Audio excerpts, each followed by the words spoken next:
Solo levelling के एक नए वीडियो में आप सबका स्वागत है। दोस्तों 30 के कंप्लीट होने वाला है। 30 के स्पेशल क्या किया जा सकता है, आप लोग कमेंट में बोलो। पिछले एपिसोड में हमने देखा था जिन आखिरकार जापान का एस रैंक गेट को पूरी तरह से खत्म कर देता है और दूसरी तरफ क्रिस्टोफर रीड जो कि एक नेशनल लेवल हंटर है उसको मिस सेलेना रख के कहती है उसे कोई मारने वाला है।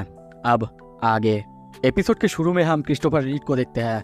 वो ये बात सुन के बहुत ज्यादा चौंका हुआ है, उसे कोई मार सकता है। तभी अपना चाय का कप बहुत ही जोर से रखता है और ये बात सुन के काइंड ऑफ अपसेट है और कहता है मिस सेलेना, मैं हमेशा आपका ग्रेटफुल रहूंगा जो आपने मेरे लिए किया है। पर क्या लगता है आपको, क्या आप जोक कर रही है मेरे साथ? और तभी बहुत ज्यादा गुस्से में कहता है क्या आपको सच में लगता है कोई सच में ऐसा हो सकता है जो मुझे मार सकता है? क्या आप सच में सीरियस है? मिस सेलेना तभी फिर से कहती है पर मैंने जो सपना देखा था वो। ये सुन के उसको अभी भी बहुत ज्यादा गुस्सा आ रहा है। वो ये बात मानना ही नहीं चाहता कि उसे भी कोई मार सकता है और गुस्से में कहता है क्या आप इतने दूर सिर्फ इसी बात को बताने के लिए आए हैं कि आपने एक सपना देखा, वो भी मेरे बारे में जहाँ पे मैं मर रहा हूँ। मैं जानता हूँ आपके प्रोफेशन के बारे में, आप एक साइकिक है जो कि दूसरे की एबिलिटीज को बढ़ा सकते हैं, पर इसका मतलब ये नहीं आप कुछ भी कह सकते हैं। मैं हूँ एक नेशनल लेवल हंटर, इसका मतलब कोई भी मुझे नहीं मार सकता। पर मिस सेलेना फिर से कहने की कोशिश करती है पर मेरी ड्रीम, मैंने जो ड्रीम देखी थी। क्रिस्टोफर फिर से गुस्से में कहता है फिर से वो सपने की बात नहीं, आप बार बार एक ही चीज कहे जा रहे हैं। ओके फाइन, मान लीजिए मैं आपकी बात एक बार के लिए मान लूं, तो मैं किससे मदद मांगूंगा? आपको क्या लगता है यहाँ पे कोई है जो कि मेरी मदद कर सकता है? क्या कोई और है जो कि एक नेशनल लेवल हंटर से भी बहुत ज्यादा ताकतवर है? मुझे नहीं लगता इस दुनिया में कोई भी नेशनल लेवल हंटर से ताकतवर है, तो इसका मतलब कुछ भी किया नहीं जा सकता। ये सुनकर मिस सेलेना थोड़ा सा सोचती है और फिर कंटिन्यू करते हुए कहती है हाँ, हमें लगता है यहाँ पे कोई है जो कि तुम्हारी मदद कर सकता है। संग जिनबू, उसके जैसा एक हंटर तुम्हें प्रोटेक्शन प्रोवाइड कर सकता है। उसका नाम सुन के क्रिस्टोफर बहुत ज्यादा चौंक जाता है और कहता है क्या संग जिनबू? सीन शिफ्ट होता है जापान के उसी डेंजन गेट में देखते हैं जिन उस गेट से बाहर आ रहा था और सोचने लगता है जो उस किंग को मैंने मारा है क्या वो सही था? नहीं, वो बिल्कुल सही था, मैंने बिल्कुल सही किया। और अगर उसका हाथ खुला हुआ होता और वो बाहर आ जाता, ये इस दुनिया को पूरी तरह से तबाह कर देता। अच्छा हुआ कि उसकी हाथ बंधा हुआ था, नहीं तो शायद मुझे बहुत ज़्यादा मुश्किल होता। आई एम ग्लैड मैंने उसकी इंटेंशन को पहले ही जान लिया, पहले ही समझ लिया। तभी वो उन सारे डेंजन, उन सारे रूलर्स, मोनार्क्स और वॉर के बारे में सोचता है और सोचने के बाद सोचता है मुझे स्ट्रॉन्ग बनना होगा और ज़्यादा स्ट्रॉन्ग बनना होगा। सीन शिफ्ट होता है कुछ देर बाद, हमें बताया जाता है जिनकी इस एस रैंक गेट को क्लियर करने की बात पूरी दुनिया में फैल जाता है। सबके मुंह में बस अब एक ही बात, एक नया नेशनल लेवल हंटर आ चुका है। पर जैसा कि जेजू आइलैंड में हुआ था उसकी बात सिर्फ ज्यादातर कोरिया और कुछ ही देश जानते थे, अब संग जिनबू की बात पूरी दुनिया जानती है। सीन शिफ्ट होता है कई दूर चाइना के एक सी में हम लिू जिगांग को देखते हैं। वो एक बीस्ट के बॉडी के ऊपर बैठा हुआ है, एक बीस्ट जो कि बाहर से बाहर निकल के आया था, उसे उसने मार दिया है। दूसरी तरफ मात्सुमोतो को देखते हैं, वो खुद का गुनाह कबूल कर चुका है, अब उसे अपने किए की सजा मिलने वाला है। दूसरी तरफ अमेरिका के मैरीलैंड में वो लोग ने एस रैंक गेट को क्लियर करने की वजह से एक पार्टी रखा है। उसी पार्टी में हम उन्हीं सारे हंटर्स को बात करते हुए देखते हैं जिन्होंने जिनबू का मजाक उड़ाया था। वो लोग आपस में बातें कर ही रहे थे, पर तभी वहाँ पे आंद्रे थॉमस आता है और कहता है तुम लोग यहाँ हो, तो तुम दोनों को याद तो है ना बेट के बारे में, तो फिर तुम मुझे एक याद दोगे और तुम अपना घर दोगे। पर तभी एक बंदा कहता है पर मैंने तो कोई बेट नहीं लगाया था। वो उसके पास जाके कहता है तुम्हारा टाई ये तो बहुत अच्छा लग रहा है। पर वो बंदा फिर से कहता है मैंने तो कोई बेट नहीं लगाया था। कुछ ही देर बाद आंद्रे की गले में हम वही टाई को देखते हैं। वो लौरा को कहता है ये मेरे ऊपर कैसा लग रहा है? वो कहती है देख के तो बहुत ज्यादा एक्सपेंसिव लग रही है, पर यह आपके हवाईयन शर्ट के ऊपर बिल्कुल जस नहीं रही है। उसकी ये बात सुनते ही वो उसे फेंक देता है। लौरा तभी कहती है पर अब एक प्रॉब्लम आ चुका है, इंटरनेशनल गिल्ड कॉन्फ्रेंस जो होने वाला है उसका लिस्ट बाहर आ चुका है, उसमें कोरिया से आजिन गिल्ड वो भी आ रहा है।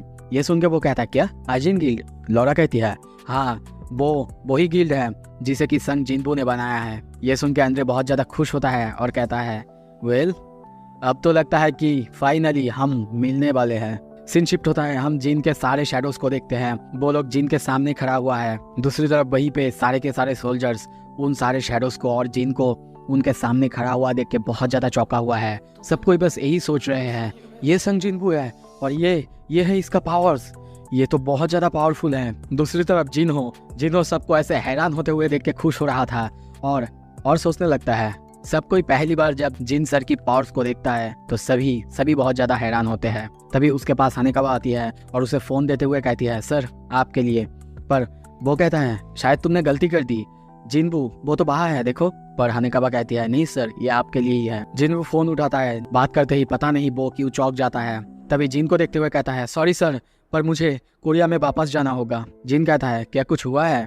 जिन्हो कहता है, पता नहीं, मुझे ज्यादा कुछ तो पता नहीं, पर मुझे जल्दी घर जाने के लिए कहा है, कुछ फैमिली इशू आ गया है। जिन तो समझ जाता है किस बारे में है। कुछ देर बाद हम देखते हैं जिन्हो हेलीकॉप्टर में बैठते हुए सोचने लगता है, पता नहीं क्या हुआ है, मैंने माँ की आवाज कभी भी ऐसे नहीं सुना था। शायद मैं कुछ ज्यादा ही सोच रहा हूँ। ये शायद उतना भी कुछ सीरियस नहीं है। सीन शिफ्ट होता है, जिन्हो के असिस्टेंट को देखते हैं, वो उसे लेने आया है और जाते जाते कहने लगता है, तुमको स्ट्रांग बने रहना है। जिन्हो अपने पापा को ऐसे सोते हुए देखता है और जब वो जानता है कि चेयरमैन यो म्यूगन यानी उसके पापा अब इटर्नल स्लम्बर में पड़ चुके हैं, उस बीमारी ने उन्हें जकड़ लिया है, चिल्लाते हुए आगे जाने की कोशिश करता है। पर तभी वो असिस्टेंट उसे कहता है, आपको शायद उनके पास जाना नहीं चाहिए सर। जो हंटर्स अपने माना को कंट्रोल नहीं कर सकते, उनके पास जाने से ये वाला कंडीशन और ज़्यादा खराब हो जाता है। जिन्हो बहुत ज़्यादा सैड होते हुए कहता है, समझ गया, लगता है कि मैं उनके लिए हमेशा से ही एक यूजलेस बेटा ही रहूँगा। ये बात सुन के बॉय असिस्टेंट उन्हें एक स्क्रैप बुक या फिर फोटो एल्बम देते हुए कहता है। जिन्हों पहले समझ नहीं पाता ये क्या है, वो पूछता भी है, ये क्या है? वो बंदा कहता है, कुछ ऐसा जिस पर चेयरमैन अपने कॉन्शियसनेस खोने से पहले तक काम कर रहे थे। मैं इस पर काम कर रहा था। उन्होंने कहा था जब वो जागेंगे फिर उनको ज़रूरत पड़ेगी, पर मुझे ये लगता है कि अब ये तुम्हें सबसे ज़्यादा ज़रूरत है। जब जिन्हों उस फोटो बुक को खोलता है वो पूरी तरह से हैरान होता है।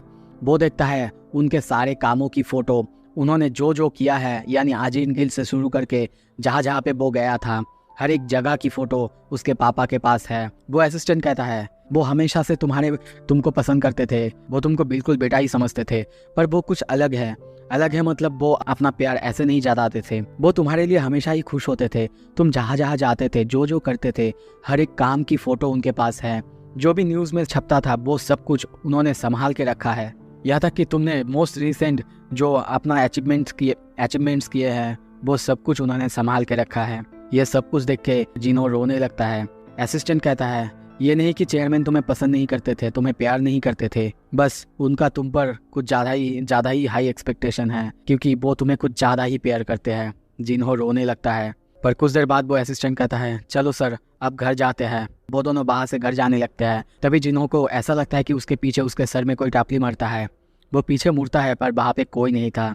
कुछ देर बाद देखते हैं वो लोग बाहर से चले जाते हैं और तभी उनके जाते ही जिन अपना कैमोफ्लेज से बाहर आता है और थोड़ा सा स्माइल करते हुए कहता है, इतना रोना धोना की इस बात का जिन्हों, सच में ऐसे तुम तो मेरा दिल ही तोड़ दोगे। तभी वो अपना वही हीलिंग पोशन बाहर निकालता है। सीन शिफ्ट होता है। कुछ देर बाद हम देखते हैं जिन्हों की बहन आ रही थी। वो बहुत ज़्यादा सैड है। जब आ रही थी तब वो जिन्हों को बाहर निकलते हुए देखती है। वो सोचती भी है, ये आदमी ये तो वही है ना। सीन शिफ्ट होता है। कुछ देर बाद हम देखते हैं चेयरमैन यो को, वो उठ चुके हैं और उसे देखते हुए चौंकते हुए कहते हैं, जिन्ही उन्हें देख के रोने लगता है। सारे डॉक्टर्स भी ये देख के बहुत ज़्यादा हैरान हैं कि इटर्नल स्लम्बर से ऐसे ही कोई कैसे जाग सकता है। सीन शिफ्ट होता है। जिन को हम नीचे देखते हैं। वो जाते हुए कहता है, अभी कहना बहुत ज़्यादा अर्ली हो जाएगा, पर हैप्पी बर्थडे जिन्हों। सीन शिफ्ट होता है। कुछ देर बाद हम फिर से जापान में देखते हैं। जिन्होंने अपनी शैडो एक्सचेंज स्किल का यूज़ किया था, अभी फिर से उसमें 2 घंटे बचा हुआ है। ये देख के वो कहता है, अरे यार 2 घंटे बचा हुआ है, मुझे नहीं पता इतना टाइम मैं क्या करूँगा, मेरे पास कुछ करने के लिए है भी नहीं और ऐसा भी कोई नहीं है कि किसी के साथ मैं कॉल पे बात करूँ। पर तभी उसे मिस चायन की याद आता है, पर फिर उस बात को इग्नोर करते हुए कहता है, नहीं ऐसा नहीं, मे भी शायद मुझे कोई ऐसा डेंजर ढूंढना चाहिए जिसे कि अब तक क्लेम नहीं किया गया है। सीन शिफ्ट होता है। हम उसी मेंशन यानी क्रिस्टोफर रीड के मेंशन में देखते हैं। वो सोया हुआ है पर तभी उसे कुछ अजीब लगता है। वो नींद से एकदम से जग जाता है। अपना ड्रेस पहन के बाहर आने लगता है। बाहर आते हुए चारों तरफ देखते हुए कहता है, चारों तरफ इतना ज़्यादा शांति क्यों है। एक वाइन के ग्लास को लेता है और ज़मीन में पटक देता है। वो वाइन का ग्लास टूट जाता है पर उसका कोई आवाज़ नहीं होता। ये देख के उसे और ज़्यादा शक होने लगता है। चारों तरफ देखते हुए सोचने लगता है, वाइन का ग्लास अभी टूटा पर इसका कोई आवाज़ मैंने क्यों नहीं सुना, क्या चल रहा है। तभी देखते हैं नीचे की तरफ आते हुए कहता है, कौन है। यहाँ तक कि उसे डिप्यूटी डायरेक्टर की बात भी याद आता है। वो सोचने लगता है उन्होंने उससे कहा था ये है गो गुनी का नंबर, कोरिया के हंटर एसोसिएशन के चेयरमैन। अगर तुम्हें कोई भी ज़रूरत पड़े तो उनसे कांटेक्ट कर लेना, तुम्हें मदद मिल जाएगा। एक बार के लिए वो सोचता भी है शायद उन्हें मदद के लिए बुला लेना चाहिए, पर तभी वहाँ पे कुछ अजीब होता है और तभी उसके सामने एक हम अजीब से आदमी को देखते हैं। गाइज मुझे पता है इसका ये कौन है, मैं आपको अभी के लिए इसका नाम या फिर कुछ भी स्पॉइलर नहीं दूंगा। अभी मैं इसे नॉर्मली कोई बंदा या फिर ऐसे ही कुछ बोलूंगा। क्रिस्टोफर उसे सामने देखता है, सिर्फ इतना ही नहीं अपने सामने और 2 बंदे को देखते हैं। देखते हुए कहता है तुम लोग आखिर कौन हो? वो बंदा बीस्ट लैंग्वेज में कहता है तुम सच में इन इंसानों पर इतना ज्यादा आसानी से सब छोड़ देते हो? इससे तुम्हें कुछ भी नहीं मिलेगा। Fragment of brilliant light. ये सुन के क्रिस्टोफर सोचने लगता है क्या बीस्ट लैंग्वेज, और तभी कहता है आखिर तुम लोग क्या कहने की कोशिश कर रहे हो? पर वो बंदा हंसते हुए कहता है मैं तुमसे बात नहीं कर रहा हूँ, मैं तो उनसे बात कर रहा हूँ जो कि तुमसे कनेक्टेड है। क्रिस्टोफर को बहुत ज्यादा गुस्सा आ जाता है और वो गुस्से में कहता है क्या मैं तुम्हें कोई मजाक लग रहा हो? वो अपने पावर को अप करने लगता है, अपने असली फॉर्म में आने लगता है और तभी उसे अपने स्पिरिचुअल बॉडी मैनिफेस्टेशन करते हुए देखते हैं। वो गुस्से में कहता है एटलीस्ट मैं तुम में से एक को तो आज अपने हाथों से मारूंगा। आगे जाने लगता है, तभी देखते हैं और 2 मोनार्क्स को वो दोनों भी कहने लगते हैं स्पिरिचुअल बॉडी मैनिफेस्टेशन, पर ये तो सिर्फ एक इंसान है। तभी देखते हैं क्रिस्टोफर को वो गुस्से में उनकी तरफ आगे बढ़ने लगता है, चिल्लाने लगता है die die you damn beast. वहाँ पे उसके आँख से पूरे बिल्डिंग में बहुत ज़्यादा ब्लास्ट होता है। पूरे बिल्डिंग में हम बहुत सारी जगह पर क्रैक्स देखते हैं। सीन शिफ्ट होता है जापान में, हम जीन को देखते हैं, वो गाड़ी में है। चारों तरफ उसके लिए सारे के सारे लोग चीयर कर रहे हैं। जहाँ से जिस रोड से वो जा रहा है उस रोड में चारों तरफ बस उसकी एक झलक पाने के लिए सब लोग रास्ते में खड़े हुए हैं। तभी एक बंदा कहता है ये जो सारे लोग तुम अपने आसपास देख रहे हो ना जीन, ये सारे लोग तुम्हारी बस एक झलक पाने के लिए यहाँ पे खड़े हुए हैं। पता है यहाँ पे कितने लोग हो सकते हैं?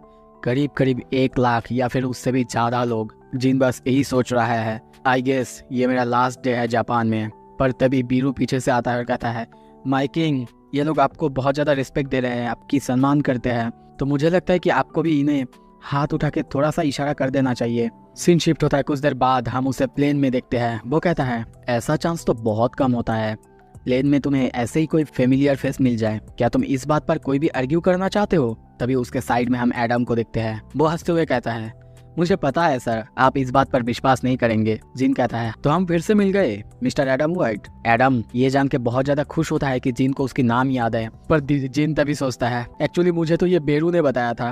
बेरू ने उससे कहा था माय किंग ये है एडम वाइट, आपको इसका नाम नहीं भूलना है और गलत प्रोनाउंस तो बिल्कुल नहीं करना है, आपको आपकी डिग्निटी को संभाल के रखना है माय किंग।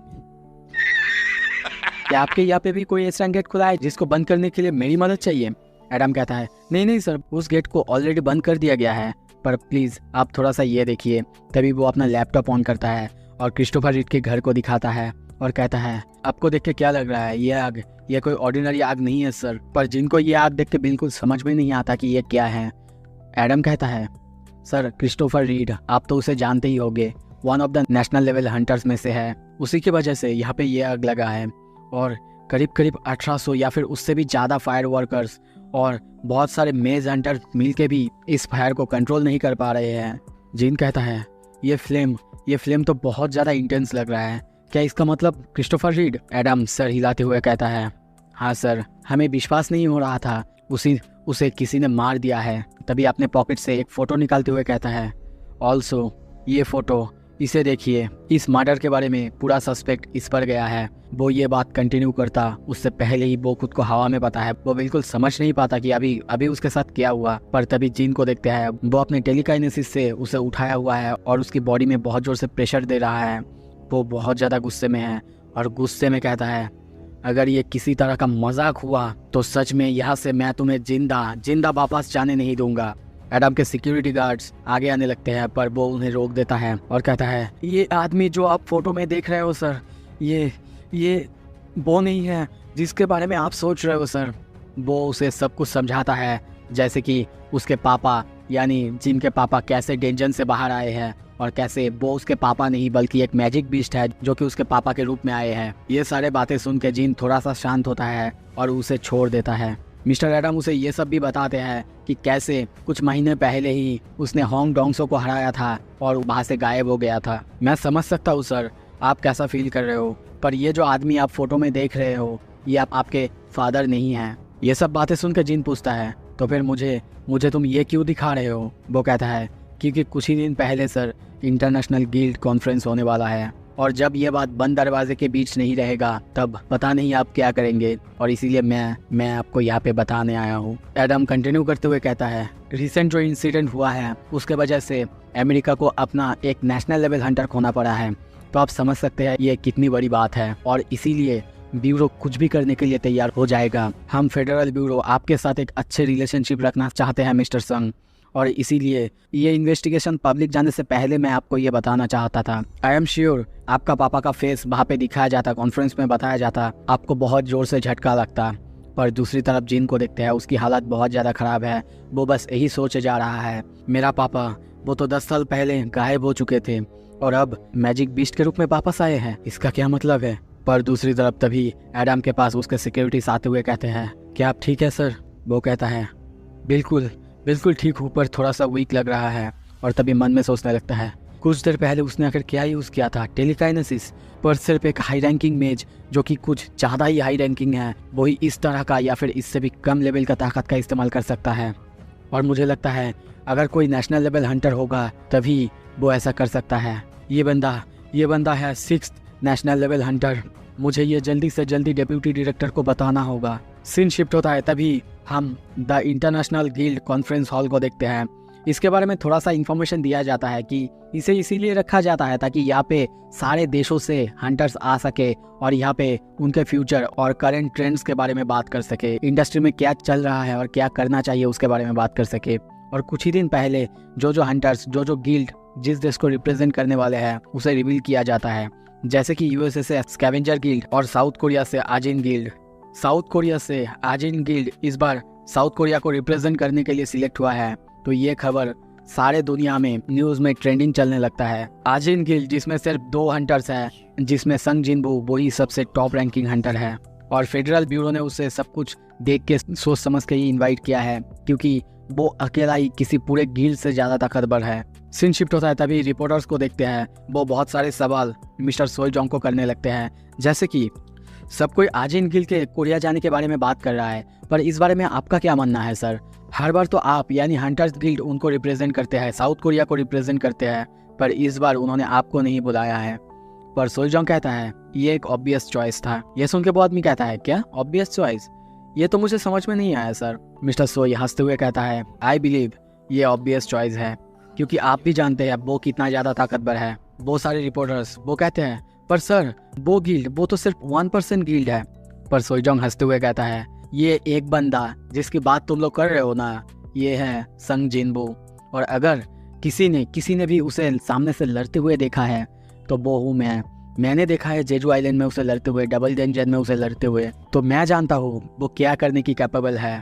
तो मेरे हिसाब से उसे बुलाना बिल्कुल सही था। ये तो हमारे लिए एक प्राउड मोमेंट है कि हमारे देश में भी एक ऐसा हंटर है जिस सारे गेट से हम सब डरते हैं, उसमें भी वो सबसे पहले जाके फाइट करने के लिए तैयार होता है, सबसे पहले रहने के लिए वो तैयार होता है। और मुझे लगता है दुनिया के किसी भी देश कोई भी जगह में उसे रखने के लिए, उसे पाने के लिए ढेर सारे पैसे देने के लिए राजी है, चाहे उनको खुद का देश भी बेचना पड़े। पर वो रिपोर्टर फिर पूछता है पर सर क्या आपको बुरा नहीं लग रहा है, हर बार तो आप जाके वहाँ पे रिप्रेजेंट करते हैं।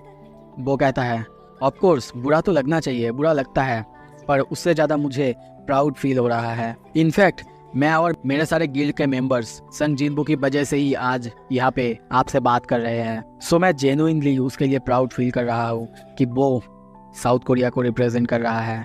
सीन शिफ्ट होता है कुछ देर बाद, वो अपने इंटरव्यूज दे के बाहर आ रहा था और तभी उसका असिस्टेंट आके उसे कहता है सर हमने एक ए रैंक की गेट्स के परमिट को ले लिया है, ये ज़्यादा हाई रैंकिंग नहीं है पर फिर भी कमाल है। सोलजोंग कहता है आजिन गिल्ड उन्होंने इसके लिए अप्लाई नहीं किया है, हमेशा तो वो आगे रहते हैं।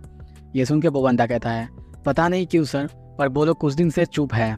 सोलजोंग सोचने लगता है 4 दिन हो चुके हैं संग जिनबू घर यानी कोरिया में आया है, पर अब तक उसने एक भी डेंजन को एक्वायर नहीं किया है। पता नहीं क्या चल रहा है उसके मन में। नॉर्मली तो वो हर एक जगह में कोई भी डेंजन अगर ओपन होता है तो वो सबसे पहले वहाँ पे जाता है। उसके लिए सारे गिल्ड्स की हालत बहुत ज़्यादा खराब हो चुका था, पर 4 दिन से वो कुछ भी नहीं कर रहा है। इस बात से मुझे पता है सारे के सारे हंटर्स बहुत ज़्यादा खुश है कि उनको भी अब मौका मिल रहा है। जैसे कि मिस्टर बिएकियन हो, लिम तागियो, वो भी बहुत ज़्यादा खुश है, पर मैं उनकी तरह नहीं हूँ। सीन शिफ्ट होता है, हंटर एसोसिएशन के टावर में देखते हैं। वहाँ पे मिस्टर बू कहता है, सर चाइना ने संग जिनबू का इन्फॉर्मेशन मांगा है सर। मिस्टर गो कहता है, क्या इन्फॉर्मेशन? जैसे कि कोई पर्सनल इन्फॉर्मेशन? वो कहता है, नहीं सर, वैसा कुछ नहीं, उन्होंने बस जो कुछ भी पब्लिक डॉक्यूमेंट्स है वैसा ही मांगा है, जैसे कि कोई न्यूज़ आर्टिकल्स, ऐसा कुछ। संग जिनबू कहाँ गया था, कौन से रेट्स पे, उसके सारे रिकॉर्ड्स मांगे हैं। पर मिस्टर गो कहता है, क्या उन्हें नहीं पता है संग जिनबू किसी भी देश में नहीं जाना चाहता? और हमने भी तो ये क्लियर कर दिया था कि वो हमारा देश छोड़ के कहीं नहीं जाएगा। पर मिस्टर बू कहता है, सर ये पूरे चाइना के गवर्नमेंट ने नहीं मांगा है, पर ये कोई एक आदमी ने मांगा है। ये सुन के वो कहता है, क्या कोई एक आदमी? कौन है वो? मिस्टर बू कंटिन्यू करते हुए कहता है, सर चाइना का जो 7 स्टार हंटर है लियू जीगैन, उसने संग जिनबू में इंटरेस्ट दिखाया है सर। और यहाँ पे हमें बताया जाता है चाइना में ऐसे ही करके हंटर्स को रेटिंग दिया जाता है। नॉर्मली वहाँ पे कोई ए रैंक बी रैंक ऐसे नहीं कहा जाता, वैसे वहाँ पे सिर्फ स्टार्स के हिसाब से बोला जाता है। और चाइना में लियू जीगैन का स्टार है 7 स्टार। नॉर्मली वहाँ पे सबसे ज़्यादा हाईएस्ट स्टार 5 स्टार मतलब एस रैंक होता है, पर लियू जीगन वहाँ के सारे एस रैंक हंटर्स को सरपास करता है और इसीलिए सिर्फ वही है जिसे वहाँ पे 7 स्टार दिया गया है। यह सुन के मिस्टर गो खुश होते हुए कहता है, आई सपोज कि स्ट्रॉन्ग को रिकॉग्नाइज करता है, पर तुम ये रिक्वेस्ट को डिनाई कर दो या फिर जो सरफेस लेवल में इंफॉर्मेशन है वही तुम उन्हें बता दो। सीन शिफ्ट होता है, कुछ देर बाद हम लौरा को देखते हैं। वो आके थॉमस अंद्रे को कहती है, संग जिनबू वो कल यहाँ पे आ रहा है। थॉमस अंद्रे कहता है, क्या टाइम आ गया? टाइम तो बहुत जल्दी बीतता है। कुछ देर बाद हम वहाँ पे होंग डोंगसो को आते हुए देखते हैं। वो कहता है, सर आपने मुझे बुलाया? थॉमस पीछे देखते हुए कहता है, ओह नाइस टाइमिंग। वैसे कुछ है जिसके बारे में मुझे तुम्हें बताना है। मैं ज्यादा देर ना करते हुए डायरेक्ट पॉइंट पर आता हूँ। संग जिनबू उससे पंगा मत लेना। उसका नाम सुन के मिस्टर होंग बहुत ज्यादा हैरान होते हैं, बहुत ज्यादा चौंकता है। उसके आंखों में हम गुस्से को देखते हैं। थॉमस अंद्रे तभी कहता है, मुझे पता है तुम्हारे और संग जिनबू के बीच क्या है। तुम्हें लगता है कि उसने तुम्हारे भाई को मारा है, शायद तुम जानना भी चाहते हो एग्जैक्टली वहाँ पे क्या हुआ है। उसके भाई का नाम सुन के होंग डोंगसो को बहुत जल्दी गुस्सा आता है और वो कहता है, पर सर। ये सुन के थॉमस अंद्रे को बहुत ज़्यादा गुस्सा आता है और वो बहुत ही गुस्से में उसकी तरफ उंगली करते हुए कहता है, क्या मैंने तुम्हें बोलने के लिए कोई परमिशन दिया है? होंग डोंगसो थॉमस अंद्रे की इस गुस्से वाले रूप को देख के पूरी तरह से घबरा जाता है। लौरा दूर से ये सब देख रही थी और बस सोचने लगती है, प्लीज बस चुप रहो। इस दुनिया में बहुत ज्यादा कोई नहीं है जो कि एक एस रैंकिंग हंटर को इस तरह से वार्निंग दे सके। सच में वो बहुत ज्यादा इम्प्रेसिव है। हाउएवर होंग डोंगसो वो भी थॉमस की तरह ही बहुत ज्यादा ऑब्सेसिव है। थॉमस को देखते हैं, वो होंग डोंगसो के कंधे पे हाथ देते हुए कहता है, मैं फिर से रिपीट करता हूँ, संग जिनबू से पंगा मत लेना। जाओ कहीं वेकेशन ले लो, हमारे गिल्ड्स के विला में जाओ, घूमो फिरो खाओ दाओ, पर उससे पंगा मत लेना। तो तुमको क्या लगता है, तुम मेरे इस रिक्वेस्ट के बारे में क्या बोलोगे? होंग डोंगसो को देखते हैं, वो बहुत ज्यादा गुस्से में है, पर वो उसके सामने कुछ कह नहीं सकता क्योंकि वो एक एस रैंक हंटर और थॉमस अंद्रे एक नेशनल लेवल हंटर है, तो उसके सामने वो कुछ भी नहीं है। गुस्से में ही कहता है, ऑल राइट, मैं कुछ नहीं करूँगा। यह कह के वो जाने लगता है। उसके जाने के बाद लौरा कहती है, क्या आपको लगता है वो सुनेगा आपकी बात? थॉमस कहता है, नहीं, वो इतनी आसानी से तो नहीं मानने वाला। उसके ऊपर नजर रखो, वो क्या कर रहा है, कहाँ जा रहा है, उसके ऊपर नजर रखो लौरा। और अब उसके भी मन में सवाल है, क्या वो उसकी बात को एक्सेप्ट करेगा? मुझे लगता है कि वो मरना ज्यादा पसंद करेगा इस तरह के फ्रस्ट्रेशन से। और तभी होंग डोंगसो को देखते हैं, वो बहुत ज्यादा गुस्से में है, बस कुछ कह नहीं पा रहा है। सो इसी के साथ ये एपिसोड यहाँ पे खत्म करते हैं। अगला एपिसोड जल्दी लाऊंगा। देखने के लिए बहुत बहुत शुक्रिया।